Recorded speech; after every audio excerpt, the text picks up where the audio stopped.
Finally, they said something good about me. Anthony Campo says, Big O, please come with me dolphin hat shopping. You have an amazing collection. Happy early 4th traditions you do. I see Jaws every 4th. Lots of Edge energy drink for a 4th and Nature B. There we go. I like it. I like it. I like it. You like my new Dolphins hat? Are you talking to me? Yeah, I am talking to you. You are the one that's on for an interview. You were reading comments out. I thought you were asking the commenters if they like. Oh, I read the comment, and then I'm looking at you saying, "You like my hat? What's the deal? You like my hat? Huh? Good hat. It is, right? It is fresh. I don't have a whole lot of hats. This is my proud subscriber of GQ magazine hat. I subscribed to be a good friend to somebody who worked there, and we're no longer friends. So, but the hat still works. So. Okay, it was a freebie hat. Not really. Wow. So, damn. Okay. They included in the subscription, but it wasn't. So it's not technically free. You know, that's how they get you. They try to say you get a free hat. It's not free. I had to pay for it. I just, it's cheaper than usual. Yeah. Yeah. It's cheaper than usual. So I was just talking about this before you came on. Drew Rosenhaus was on yesterday again. And so I tripped out because the tease going into the break for Drew was, insider Drew Rosenhaus will join us to talk about Dalvin Cook. And I'm like, wait a minute, that's not his client. Isn't he going to talk about Tyreek Hill? And sure enough, they brought it back, complete fluff segment like it normally is. And they did not even touch the Tyreek Hill situation. I know there's an investigation going on, and I think we talked a little bit about this last week. Maybe we did or not on one of your segments, but I've said that he can at least profess his innocence. At least. That's all. Don't trump it. Don't go sticking your entire leg in your mouth and start saying all kinds of other stupid shit to incriminate yourself. Just say, hey, when everything, like Michael Irvin has done, like Michael Irvin did 20 years ago when he told everybody, hey, I never did it. And he was right. And then he went after the media and said, use the same energy you used to convict me, use the same energy to clear my name. And he went after the media, and he's done the same thing in this Marriott case. He's professed his innocence from the get-go. So is his agent. They don't give any more facts because there's an investigation. That's fine.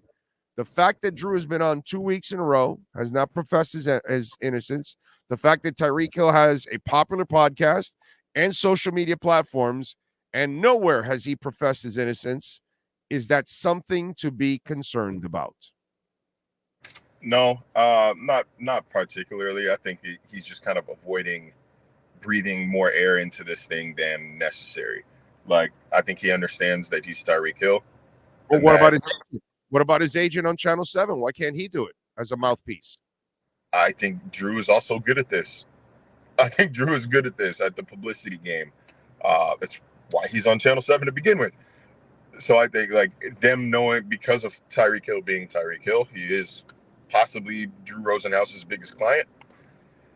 I think breathing any sort of air into it is just going to keep it from going away. Not that it's going to go away, but in the court of public opinion, people will stop talking about it. People will forget about it if you give them an opportunity to. Yes, they would. That is anything. It's whether it's Twitter, whether it's, getting in trouble with the law in the off season. People will forget anything if you give them the opportunity to. There is always something else going to capture your attention in this country. Always going to be something else. Not in the Dolphin nation. You'd be surprised. This is a running subject now in the Dolphin nation. Are we talking about Xavier Howard? Because why would we? Are we talking about exactly? Are we talking about Xavier Howard's case from October? No, but his case will not affect anything on the field. It has nothing to do with the field at all. At all. It's not going to do anything. That's a domestic issue, money issue that he's got to resolve. That has not. That's not a. Speaking about it, it doesn't do anything. It doesn't. It's not going to. If you want to maybe ease people's minds or try to ease people's minds. I think every Dolphin's concerned about this because what we don't know is, dude, what if this costs them a game? And when's it going to cost them a game? Early in the season, middle of the season, end of the season, next year? We don't even know because the legal part has to take over, and that could drag on. You never know. until that But starts, like you're kind of for Dolphins fans, you're worrying about things that you have no control over, and you're worrying about things that might not even exist yet. You're worrying about a suspension that may never come. And I think if there were games being played, these if are it all wasn't this time of year, then it wouldn't be like people wouldn't be like this uptight over it. Like you're worry about it when the video comes out. Worry about it when you statements start realize that happening. the fan base you're covering is guilty of all those things you just talked about, right? Well, that's what I'm here for. I'm here trying to help y'all. I'm trying to tell you, you're worrying about things that you might not need to worry about. There's a great saying out there about worry and anxiety that like hope for the best, like really hope for the best, because if you worry that something's going to happen and then it actually happens, you have now put yourself through this trauma 2 times. Just live your life, stay where you're planted here, live it one day at a time. Right now, Tyreek is not suspended. Live your life as if he's not going to be suspended. That way, if he does actually get a suspension, if he does get some sort of punishment, you're not putting yourself through that mental, those mental gymnastics multiple times. You only have to live through it one time. And I can't imagine a world in which he is suspended for anything more than a game or fined heavily. Like, I don't feel like this is going to be some sort of 6-game hammer coming down on him. Like, it was a stupid incident, but it's not like he's waving guns around. It's not like he was drunk driving. It's not like anybody had landed in the hospital or was killed or maimed by this. Like, it was dumb. Don't put your hands on people. I'm not advocating for that. But I feel like in the grand scheme of players being suspended for off-season behavior, he didn't kick a woman on camera. He didn't punch somebody, knock his wife out and drag her out of an elevator. Like, it's not. I feel like there's levels. There's levels to it. He's not going to be cut for this. This isn't that level. That type Oh of. no, It's not that type of incident. So like, I don't feel like there's going to be anything massive lobbied against him. But either way, just we hope don't he know. if he has to get suspended for one game, I just hope they pick the shittiest game in the world. The easiest game in the world for the Dolphins to win. That's all. That's all I want. That's all I want. But I am suspended for Panthers in week 6 or something like that. What's that? How Right, about Panthers in week 6. Yes, yes, that would be absolutely perfect if there's a suspension. I'm shocked again. I'm shocked that the video hasn't come out. I really am absolutely shocked. Are you more convinced as the days go on that Dalvin Cook becomes a Dolphin, because it doesn't look like he has any interest anywhere? I mean, that's kind of like the running theme, right? Is that the longer it takes, the more likely it seems. Training camp opens, I want to say July 26th. Yeah. So, that week of July 20th, I think that's the magic, that's the golden hour. That's the golden week right there, where it's enough time to come in, get settled, so that you're not like in a whirlwind, just like rushing into a facility, get a little hype, let it die down a tad or build up a tad. I think that's kind of the magic week that you're looking at for a decision here. I don't think, it's not really necessary for him to get, unless he just wants the playbook and wants to start reading it. But it sounds like he kind of knows what scheme he'd be expecting. I wouldn't expect it now. I wouldn't expect it next week. But that, like I said, that July 20th to the 26th, 27th window, I think if something's going to happen, that's roughly when I would expect it. I don't think I think he's comfortable waiting until training camp. I don't think that he will want to. I don't think he'll want to join midway through a camp, though. Because then all of a sudden it starts to look worse and worse for him. You're giving people opportunities to make an impression on this team. The longer he waits to get into training camp, the more opportunities a running back has to show their staff, you don't need a Dalvin Cook. I can do this. I can get this job done. Especially a guy like A-Chain, here. That's a good point. Nobody's brought that up, that obviously Dalvin Cook is the best back that you would have on the team if he signs. There's no doubt about that. But what happens if you do drag on and you're still holding out hope for a $10 million deal from somewhere, or somebody get injured, and then all of a sudden A-Chain takes the field and he's magic And you're like, well, wait a minute, hold on. Do we really go get Dalvin Cook? Because this young kid's looking great and dynamic. And, we got him really cheap. And then we have the other two backs. And by the way, they like Salvon Ahmed. They like Salvon Ahmed. Just to tell people out there, I know you know that, Marcel, but I don't think the fan base understands that they like Salvon Ahmed too. So you're right. That's a great point. What if A-Chain is one of those dynamic young studs that you're like, wow, holy shit, this guy's special. What are you going to do? Put handcuffs on him by bringing in, Cook and less carries? No, you might say, you know what? We love you, Dalvin, but wow, we've got something special here that we didn't realize. This guy's even better than what we thought. That's a very good point.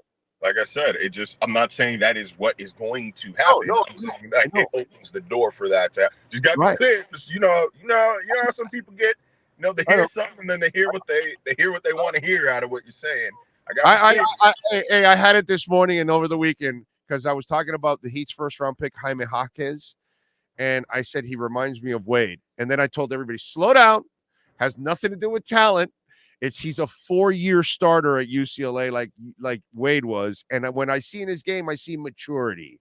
I see a guy that's already a man. His body's developed and all that I think that he'll make the transition to the NBA a little faster for him. That's all. Not that he's going to be Dwayne Wade, not that he's going to be one of the greatest guards of all time, a Hall of Famer.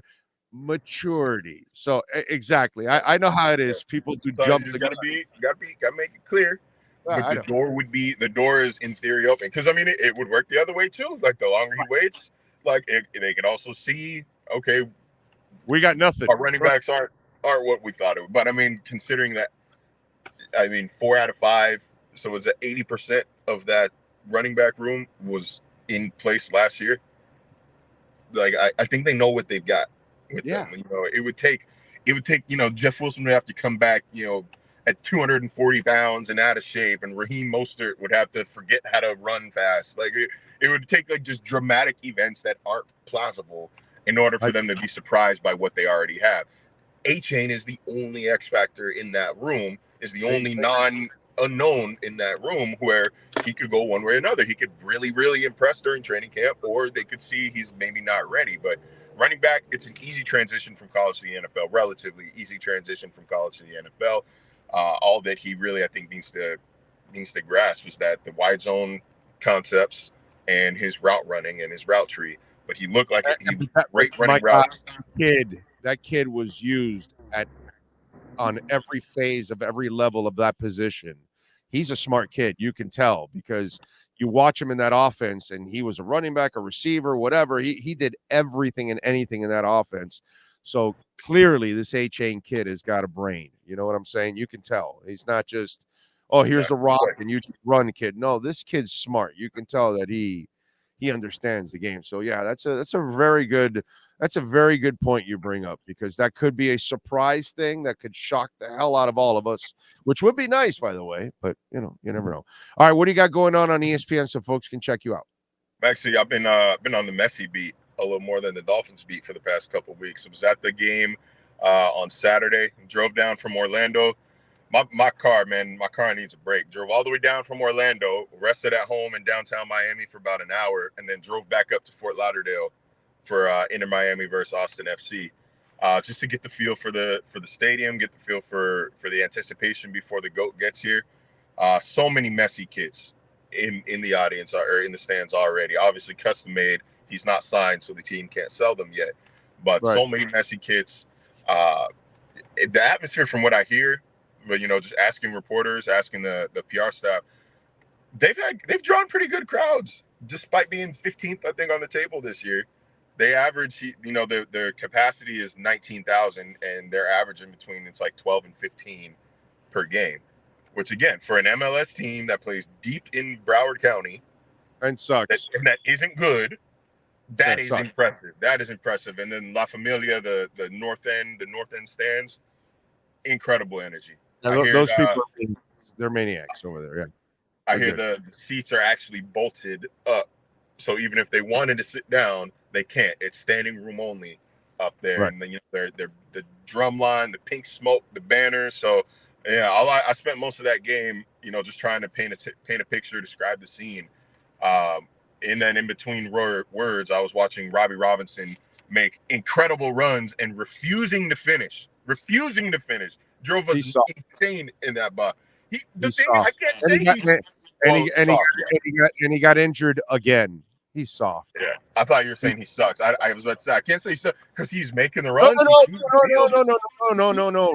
Robbie Robinson was given the talents to play this game, but he is soft, and that I've learned that he is mentally and physically a soft player. It's concerning because he's 24 as well. Like soccer is one of those. I forget who said it. I think it was Arsene Wagner who said, or Alex Ferguson who said, like, you got the technical ability when you're 12.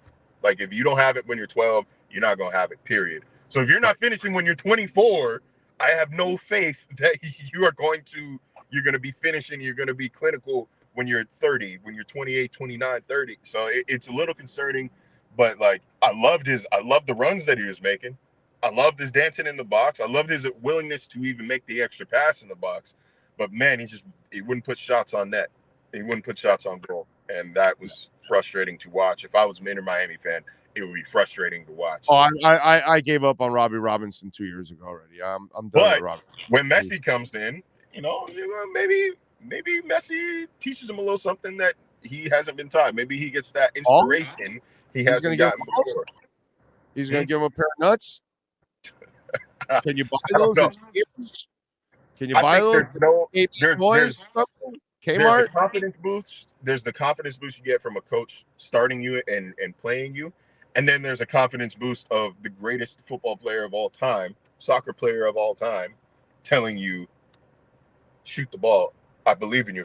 If I pass you the ball, I trust you to make it. Like, I trust that you can do it. Maybe what will happen is when Messi retires in a couple of years, he'll say, "Here, kid, here's my balls. You can borrow them for a while," and then that'll help him out.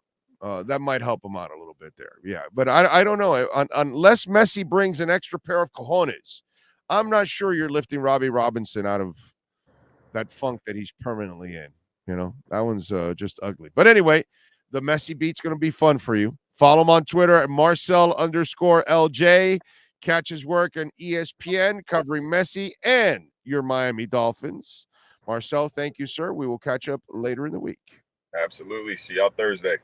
You got it, baby. Be good. There you go. The great Marcel Louis-Jacques.